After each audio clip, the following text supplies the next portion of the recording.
Bonjour à tous, je suis content de vous voir aussi nombreux pour ce webinaire consacré au Sweat Equity. Le Sweat Equity, on va voir ce que c'est dans quelques minutes. Je suis Christophe Adviel d'OTPM. J'accompagne les dirigeants dans le développement de leur entreprise. Alors, je vais vous dire comment va se passer cette session. Elle va bien se passer déjà. Je vais vous faire un exposé de 20 à 30 minutes sur le Sweat Equity et puis je répondrai à vos questions. Donc sur la droite de votre écran, vous avez un onglet questions. C'est bien fait, la plateforme Livestorm fait bien les choses. Vous les posez dans cet onglet et je les reprendrai en fin de session et j'essaierai d'y apporter des réponses pertinentes. Sinon, vous retrouverez mes coordonnées en fin d'exposé pour que vous puissiez me contacter et puis qu'on puisse discuter de tout ça. À l'issue de ce webinaire, le replay sera disponible à la fois sur la plateforme Livestorm. Vous recevrez un email d'ailleurs pour vous prévenir que le replay est prêt. Et vous pourrez également le retrouver sur le site internet d'OTPM, otpm.fr. Alors, le plan de cette session, dans un premier temps, on va aborder les définitions, la définition du Sweat Equity. On verra quels sont les enjeux de ce Sweat Equity. On va voir comment faire. Donc les bases, il est bien évident qu'en 20 minutes, on ne va pas passer en revue toute la méthodologie qu'il y a derrière le Sweat Equity. Et ensuite, on verra le plan, parce que le faire une fois, c'est bien, mais le faire dans le temps, pendant la durée de vie de l'entreprise, c'est encore mieux. Alors, la définition du Sweat Equity. Le Sweat Equity, donc sweat pour sueur, comme sweatshirt, et non sweatshirt, c'est sweatshirt. Equity pour capital, et si on assemble les deux, ça nous fait le capital sueur. Le capital sueur, c'est la récompense en titres, des actions, des parts sociales, de la contribution immatérielle d'une personne, surtout quand vous n'avez pas les moyens au départ, au lancement d'une entreprise, à la création, de rémunérer au salaire moyen du marché vos collaborateurs. Donc là, c'est un levier qui fonctionne très bien. On a parlé d'immatériel. Cet immatériel peut provenir de plusieurs sources. Les efforts qui ont été consentis pour la création de l'entreprise, la sueur dépensée, les nuits blanches, le découragement parfois lors de la phase de pré-création. Il y a beaucoup de boulot, on a des doutes et ça pèse. Ça pèse également sur les sacrifices qu'on peut faire, les soirées qu'on rate, les week-ends, les vacances, tout ça. Pour pouvoir travailler sur la création de son entreprise, c'est quelque chose de difficile et il faut que ce soit accepté par l'entourage. Quand c'est bien expliqué et quand les personnes sont réceptives, ça se passe plutôt bien. Encore faut-il que les gens soient réceptifs, ce qui n'est pas forcément toujours le cas.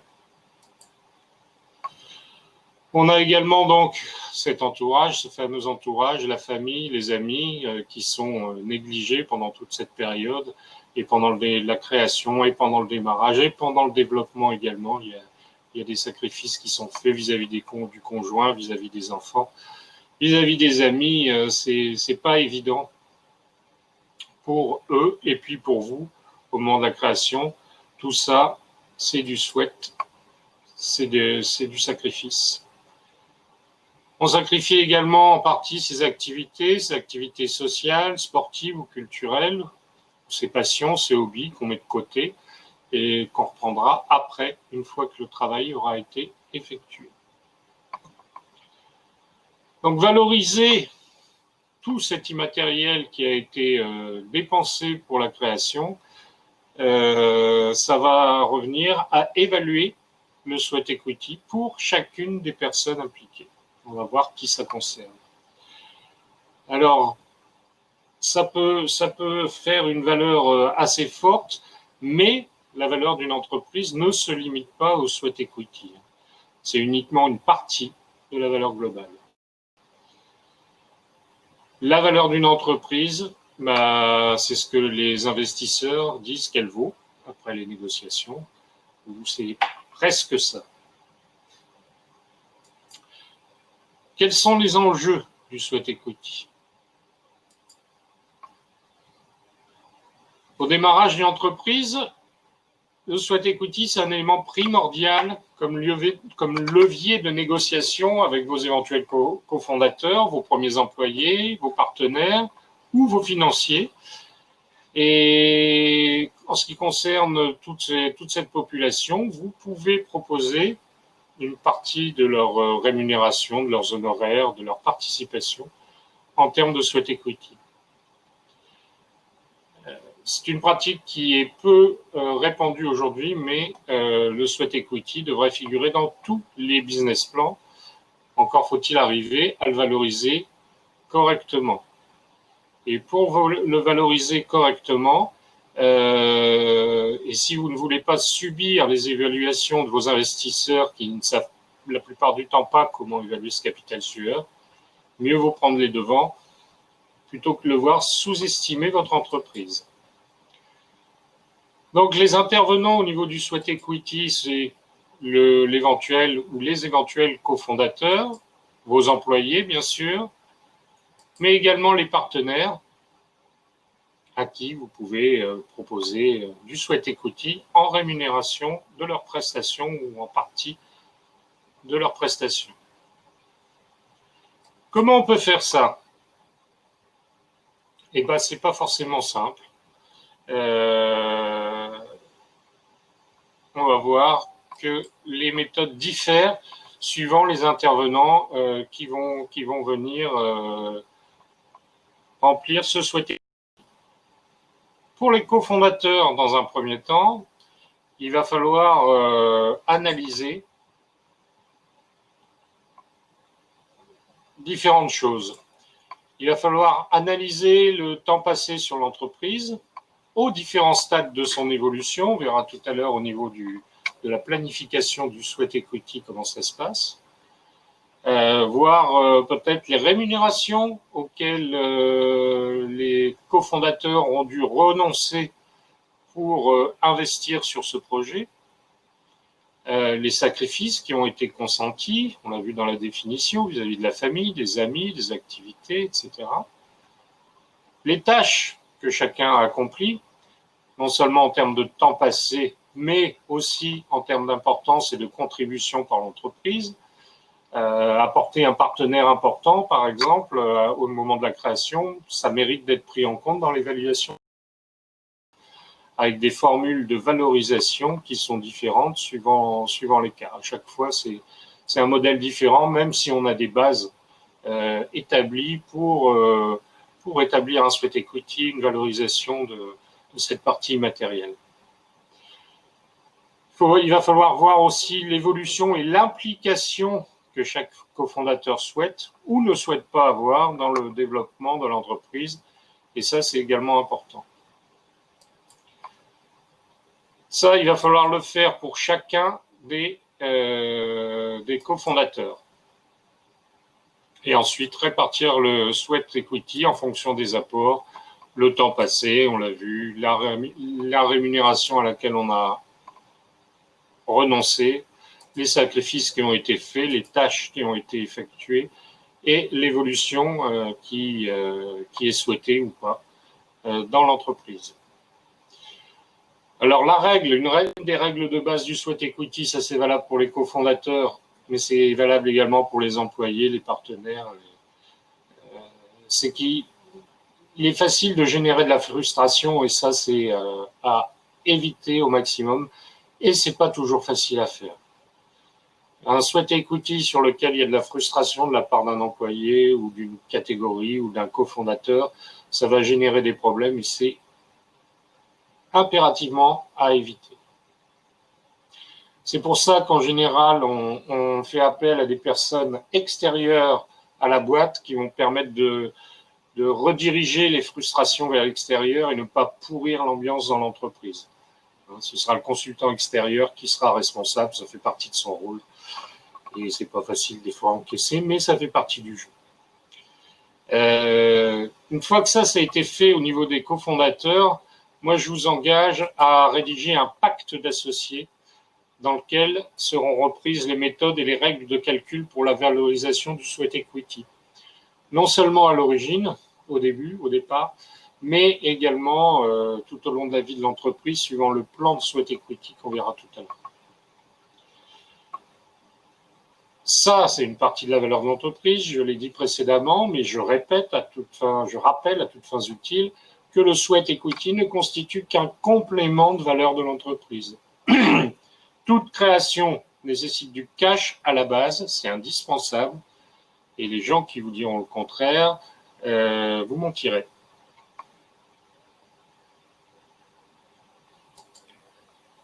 Donc le pacte d'associés indispensable. Maintenant, pour les employés, comment faire un sweat equity qui soit équitable et motivant? D'abord, il va falloir identifier les employés qui sont redevables du sweat equity, parce qu'ils ne le sont pas forcément tous. Il va falloir étudier leur travail, leur motivation, leur contribution. Et ensuite, une fois que cette sélection est faite, c'est pas toujours facile de laisser de côté les personnes, mais une fois que les personnes redevables du sweat equity ont été identifiées, on va pouvoir, pour chacun d'entre eux, analyser les atouts que chacun d'entre eux a. Ça, cette analyse, elle va se faire en profondeur à différents niveaux. L'engagement, quel est l'engagement de chacun d'eux pour l'entreprise et son développement? Quelles sont les motivations de chacun? Alors, attention à ce niveau-là, les motivations des employés et des fondateurs sont deux choses différentes. Vous ne pouvez pas demander à vos salariés d'avoir la même motivation ou les mêmes motivations que vous. Ils ont leur propre motivation pour que l'entreprise se développe, pour travailler dans votre boîte, mais ce ne sont pas les mêmes que les vôtres. Donc, ne cherchez pas dans vos employés des motivations qui sont identiques à celles que vous avez, c'est pas la peine, ce serait une erreur. Ils ont leur motivation propre. Il va falloir voir également de quelle manière ces contributions sont uniques et irremplaçables. Si c'est quelqu'un qui demain vous quitte et que vous pouvez remplacer en moins d'une semaine, c'est que ces contributions ne sont pas uniques et ne sont pas irremplaçables. Par exemple, si vous avez dans votre équipe un développeur web particulièrement bon et qui assure à la fois la partie technique et la partie artistique, sa contribution sera particulièrement élevée parce qu'elle sera unique. Il n'y en a pas beaucoup sur le marché qui ont ces doubles compétences. Et irremplaçable, parce que là, si jamais il s'en va, il faudra des semaines pour éventuellement retrouver un profil identique. Est-ce qu'ils partagent la vision des fondateurs? Est-ce qu'ils partagent la vision de ses collègues quant au devenir de l'entreprise? C'est quelque chose d'important. Il faut pouvoir marcher dans le même sens. Si votre vision est sociétale et écologique, par exemple, et que dans votre équipe, vous avez un collaborateur qui, lui, est branché plus sur la technique, à un moment, il va y avoir une divergence qui ne va pas permettre de continuer ce développement. L'évaluation également qu'il peut avoir de l'entreprise. Est-ce qu'il croit à une forte augmentation de valeur de l'entreprise dans le futur? Et est-ce qu'il sera à même de suivre une progression importante de l'entreprise? Pas toujours évident. Donc, ce qu'il faut faire dans ce cas-là, de toute façon, en préalable, c'est de bien expliquer quelle vision vous avez, de bien vous assurer qu'elle a été reçue, perçue, et qu'elle ait été comprise. Pour les employés, la question de combien faut-il réserver aux employés en termes de sweat equity, il faut savoir que la plupart des investisseurs considèrent qu'à peu près 10% du capital doit être réservé pour les employés. Ces 10%, c'est tout au long de l'évolution de l'entreprise. Les employés que vous avez au début ne sont pas forcément ceux que vous aurez dans 2 ans, 3 ans ou 10 ans. Voilà pour les employés. Une autre catégorie dont je vous ai parlé, qui sont les partenaires. Ça peut paraître bizarre de parler des partenaires, mais là aussi, vous pouvez actionner le levier du sweat equity. Moi-même, chez certains de mes clients, une partie de mes honoraires est réglée par du sweat equity. Et ça se passe très bien. Donc, de la même façon que pour les employés, il va falloir identifier les partenaires qui contribuent de façon importante au développement de l'entreprise. Et une fois sélectionnés, ces partenaires redevables se posent également la question de la valorisation de leurs apports. Ces apports sont de différents, il y en a différents, l'engagement qu'ils ont, la motivation qu'ils ont, et là on peut rapprocher cette analyse de l'analyse qu'on avait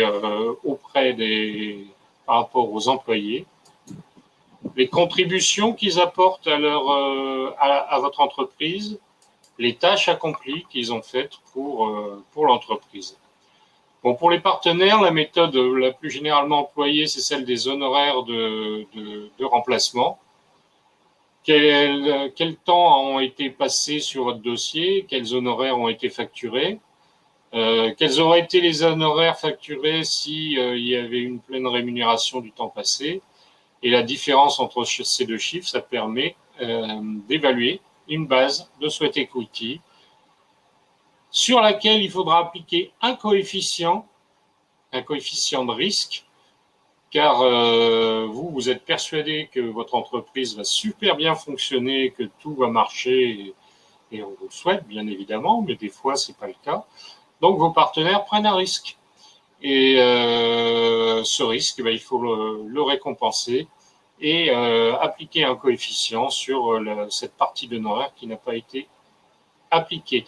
Vous pouvez même appliquer ce type de coefficient de risque sur la sweat equity de vos employés.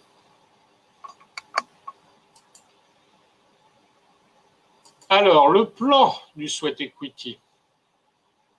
C'est bien de faire du sweat equity à la création d'entreprise, mais c'est encore mieux si vous pouvez l'appliquer lors des phases importantes de développement d'une société. Là, on va reprendre les différentes phases par rapport à l'objectif que vous vous êtes fixé. On va monter l'entreprise en puissance. Elle va d'abord passer par une période, bien sûr, de création. Et là, vous allez récompenser par du sweat equity les cofondateurs, bien sûr, l'équipe et les partenaires d'origine, hein, toute cette équipe globale que plus tard on appellera les historiques. Quelques années après, il y aura les bons souvenirs autour de la machine à café ou autour d'un pot ou d'un resto. Et on se rappellera, bien sûr, des gens qui étaient là à l'origine. C'est toujours assez sympa. On a ensuite l'amorçage, une fois que l'entreprise est créée, c'est-à-dire le lancement des produits, l'affinage du marché, de nouveaux intervenants qui viennent, une culture d'entreprise qui a commencé déjà à se mettre en place et qui se poursuit. Et vous allez avoir de nouveaux partenaires, vous allez peut-être avoir de nouveaux collaborateurs.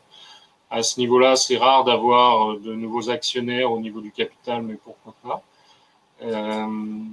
Et ensuite, la montée en puissance, le développement et des nouvelles stratégies, des nouveaux marchés, des nouvelles orientations, des nouveaux contributeurs. Et ces 3 phases principales du développement d'une entreprise doivent être intégrées dans un plan de sweat equity de façon à ne pas vous faire déborder.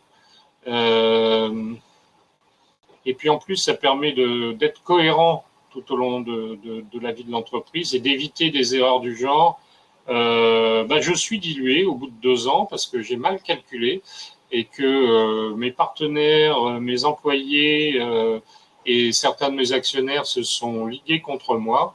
et ont prévu de me débarquer. Ça, c'est des erreurs qui arrivent, je les ai vues. C'est toujours très très désagréable et c'est facilement évitable si le plan de sweat equity est mis en place dès le départ. On peut dès le départ mettre des barrières, être cohérent et puis avoir néanmoins un outil de motivation de ces équipes qui fonctionne très bien. Donc à chacune de ces étapes, il faut se poser la question du sweat equity, comment on va l'intégrer, si on va l'intégrer, quels sont les effets que l'on va ressentir là-dessus, et s'assurer encore une fois qu'il n'y ait pas de frustration possible parmi les salariés, que tout se passe bien et qu'on ne soit pas contre-productif à ce niveau.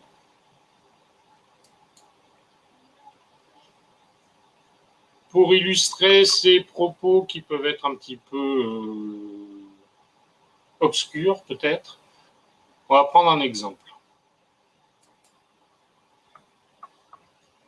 Alors, cet exemple, ça concerne Denis et Émilie. Denis et Émilie ont une boulangerie qu'ils aimeraient bien transmettre à leurs 3 enfants, Arthur, Bérénice et Charles. A, B, C. J'ai aucune imagination à ce niveau-là et ça facilite la compréhension du discours. On va se basculer en 2010 et la boulangerie de Denis et Émilie est évaluée à 450 000 euros. Donc si on fait la répartition, le calcul se fait assez facilement. On a 150 000 euros pour Arthur, on a 150 000 euros pour Bérénice et on a 150 000 euros pour Charles. Jusqu'ici, que du normal, pas de sweat equity. Mais Arthur souhaite s'impliquer dans le développement de l'entreprise et il va créer, en parallèle de la boulangerie classique, une activité de donuts. Parce que il a fait une étude de marché, que le positionnement, que la localisation dans laquelle il est, il trouve que c'est bénéficiable au développement de l'entreprise et à une augmentation du chiffre d'affaires. Et effectivement, quand en 2020, c'est-à-dire 10 ans après, l'entreprise est à nouveau évaluée et l'évaluation se porte à 1 million d'euros, soit une évolution de valeur de 550 000 euros, hein, 1 million moins 450 000, ce qui fait 550 000 euros. Donc là, il y a plusieurs possibilités, c'est de dire, eh ben, on prend 1 million d'euros et puis on divise par 3 et puis on répartit entre les 3 enfants, Arthur, Bérénice et Charles, à hauteur de 333 000 euros chacun. Mais ce serait sans compter sur le travail qu'a fait Arthur pour développer tout ça. Bonjour ma chérie, je suis en plein webinar. Et avec qui? Avec tout le monde, là, il y a du monde. Bonjour. Voilà, et ma femme qui intervient pendant le webinar. Donc, en 2020, l'entreprise est évaluée à 1 million d'euros. Donc, une survaleur de 150 000 euros par rapport à ce qu'elle valait en 2010. Et Denis et Émilie, les parents, attribuent 50% de cette évolution à Arthur et à ses efforts et à sa nouvelle activité de donuts. Et 50% reste lié à Denis et Émilie. Donc là, on a une sweat equity par rapport à Arthur qui s'est impliqué pendant 10 ans dans ce développement de cette activité de donuts et qui a bien fait. Et donc, ça donne lieu à une nouvelle répartition entre les 3 enfants. Arthur, il va avoir 150 000 euros provenant de la valeur de l'entreprise en 2010, plus la moitié des 550 000 euros d'évolution en 10 ans, c'est-à-dire 275 000 euros, auxquels il a participé directement, plus 90 000 euros, c'est-à-dire un tiers des 275 000 euros restants, qui est réparti entre les 3 enfants normalement, ce qui l'amène à 515 000 euros. Le calcul pour Bérénice et pour Charles est le même. 150 000 euros, qui est la valeur de l'entreprise en 2010, plus 90 000 € pour chacun, qui est leur part sur l'évolution de 2010 à 2020, toutes activités confondues. Et donc, ce qui les amène à toucher 240 000 € chacun.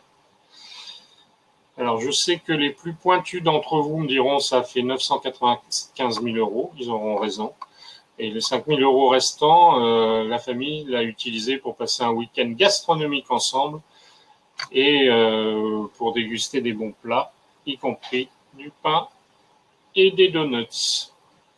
Voilà, c'était une belle histoire. C'est une des illustrations qui permet un des exemples qui permet d'illustrer ce que peut être un sweat equity. Il y a énormément de cas, énormément de choses différentes en la matière, énormément de méthodes en fonction des personnes qu'on a en face et des objectifs qui ont été fixés. En tout cas, je vous remercie d'avoir suivi ce webinaire. On l'a abordé rapidement, mais j'espère que c'est un petit peu plus clair par rapport à vous. Retenez que c'est un outil qu'il ne faut pas sous-estimer, c'est un levier excessivement puissant pour le développement de l'entreprise quand il est bien employé, surtout au démarrage, mais dans toutes les phases de développement de l'entreprise, c'est quelque chose de super efficace. Si vous voulez qu'on en discute entre nous, pas de souci. Moi, je suis à votre disposition. Je fais partie du réseau MyICV. Je suis licencié.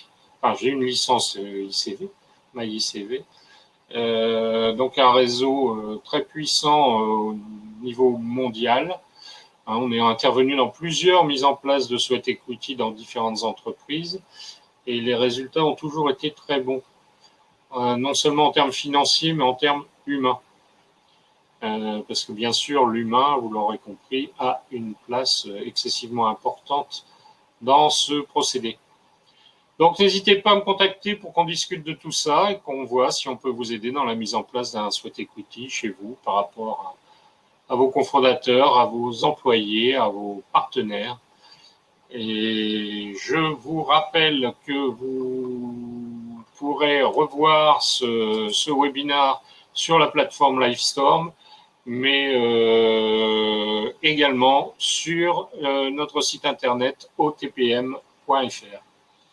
Effectivement, c'est un bel outil à connaître, Fred, et c'est un bel outil à mettre en place.